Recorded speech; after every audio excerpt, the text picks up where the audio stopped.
I've got a couple of issues with cycling in the winter, and we're going to talk about them. So cycling in the winter, we do have a couple of options. I have my Wabi Thunder right here. I've got fenders on, I got the saddlebags on. This bike is ready to go. It's a bomb-proof single speed. However, it's too cold, it's too snowy, and I don't want to subject it to road salt. Plus, it's got rim brakes. Outside is not always an option. My giant TCR over here, this bike is absolutely great for cycling indoors. However, this thing, I don't know what it is. I just don't like riding on the trainer. So the question begs to be answered. Is there a good option for cycling in the winter? And my take on this is no, there's really not. Now here's my cycling story. I got into cycling in 2017. I wanted to ride my bike to the train station and lock it up. So I bought a cheap fixed gear, not a single speed, a cheap fixed gear, and I got into fixed gear riding. That bike was so much faster than the bike that I was riding, and I really started to fall in love with going fast on a bike. And in 2017, I bought my first road bike. It was a blue felt. I actually still have it back at my mom's, and I started riding more and more. Now in 2020, I started to train indoors. I did buy a Wahoo kicker, the one where you have the wheel on. You don't take your wheel off. You have to get a special tire. It was a lot of work. But I started doing a lot of indoor cycling, and it was actually great because then I came out of the winter into the spring, and I was actually a lot more fit and a lot faster than if I just didn't cycle at all for the season. As time went on, I actually upgraded. I upgraded my road bike. I was able to get this thing. This is the wheel off trainer. This is a really nice indoor trainer. However, it's just something like, no matter what's going on, even though I haven't ridden my bike in over 2 weeks, indoors or outdoors, I just can't seem to enjoy riding inside. Now I actually started to think about why the motivation was so hard for me to do, and then I realized it's because I don't really have a set goal for cycling in mind. My only goal is to not have fun, and when I'm on a bike, like a road bike like this or the one, the TCR, that when I'm sitting in the road position like this, my neck doesn't kink after about an hour or so. If I got on the bike right now and tried to do 50 miles, cardiovascularly, health-wise, strength-wise, I can do it, but I almost can guarantee that my neck will be sore. So that is the number one thing that I'm trying to prevent.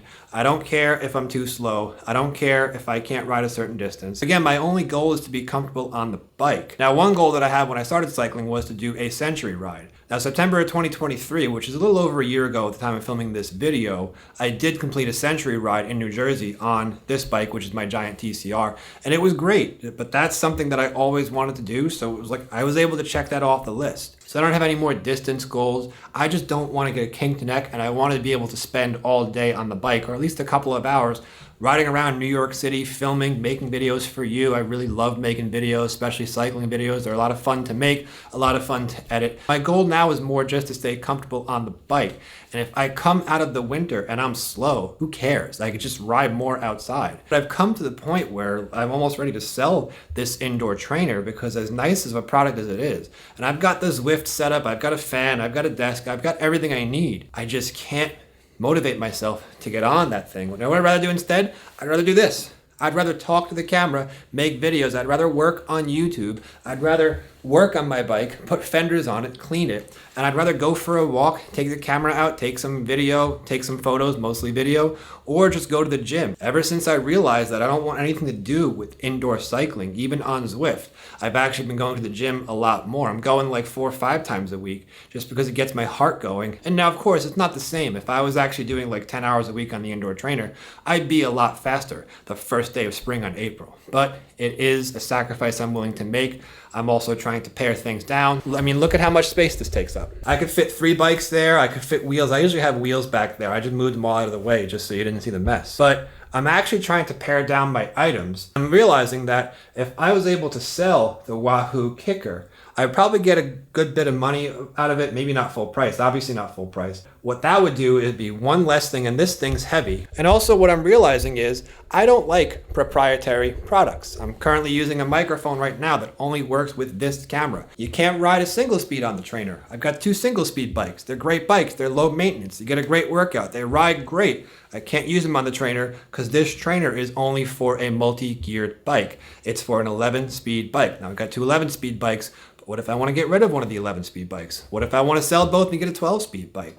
What if I want to take a break from gears altogether? I just don't like that it is a proprietary product and I have to change from 11-speed to 12-speed. It's actually probably not a big deal to do that, but it's just an extra step that we all have to do, and it adds friction. So for me, I'd rather just go for a walk, take the time, go for a walk in New York City, get some photos, or not so many photos, more video than photos, have coffee, walk up and down the stairs. Every time I go into Manhattan, I'm walking at least 5 miles, if not 10 miles, and I'm probably doing like 50 flights of stairs just with all the on and off the subways and walking up the High Line, and living on third floor apartments. So I'm getting good cardio. I just know that I won't be as fast on the bike, but that is more worth it to me. That just means I'll have to ride more come springtime or when it's about 40 degrees. I don't have a problem riding for 40 degrees, but it just means I'm gonna have to ride a bit more to be a bit faster. Now, I would actually, since I do have some room over here, I would almost rather get a cheap pull-up bar that I can just assemble here, because I'm really into calisthenics, doing pull-ups, doing push-ups, doing air squats. That's something that I really like doing. And I find if you do pull-ups and then push-ups and then air squats, just body weight squats, that anything, that does get your heart pumping, and it does keep your cardio system up, and I almost said up to date like it's software, but that does keep you healthy, and that does keep your cardio fitness up there. So yeah, little rant about winter cycling, basically indoor cycling in general. I actually took this bike off the indoor trainer because I just said, I'm just gonna ride outdoors. Then it got too cold, then I put it back on the trainer. I rode once, and that was over a month and a half ago. That was almost 2 months ago at this point. I don't even wanna bother riding the trainer. It is just the most boring, most painstaking thing that you can do. I'd rather just sell the whole thing altogether and just go for a walk and go walk up hills, or even go to the gym and walk up the treadmill, or I would just rather figure something else out for cardio. Do burpees, do body weight stuff, just anything else. But like I said, I am not a racer. I don't have a goal in mind. The only goal, I might do the 40-mile ride in May, the TD5 Borough Bike Tour, but I've got plenty of time. By the time February, April comes, the weather will start to turn around. So let me know your thoughts about indoor cycling, outdoor cycling. What do you prefer? Do you just take a break altogether? Do you go to the gym? What do you do in the winter? I'd love to hear it. As always, thanks so much for watching. Appreciate a like, comment, and consider subscribing if you like the content, if it brings you value. And I will see you next time. Thanks for watching.